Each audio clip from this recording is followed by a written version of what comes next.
Hello everyone. তো দেখো সন্ধেবেলায় একটু রেডি সেডি হয়ে বেরিয়ে পড়লাম তিনজন মিলে।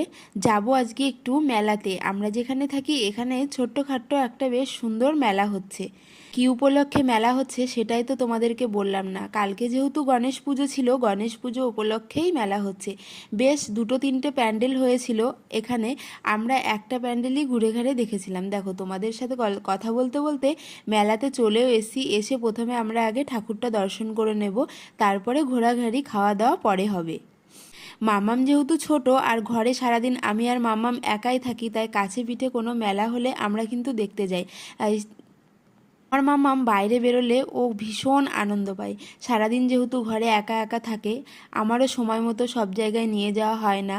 মামামের বাবা মাঝে মধ্যে একটু পার্কে নিয়ে যায়, আমিও মাঝে মধ্যে নিয়ে যাই, তবে আমার শরীরটা খুব একটা বেশি ভালো নয় বলে এখন আমি নিয়ে যেতে পারি না।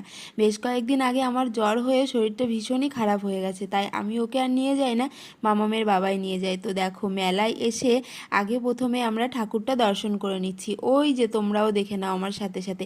আমি এর আগে কখনো গণেশ পুজো কিংবা গণেশ পুজোর মেলা আমি দেখিনি। তারপরে দেখো মেলায় ঘুরে ঘেরে খাওয়া দাওয়া করে একটু কেনাকাটি করে চলে এসেছি রুমে। কেমন লাগলো ভিডিওটা অবশ্যই তোমরা জানিও। আবার দেখা হবে অন্য কোনো ভিডিওতে। ভালো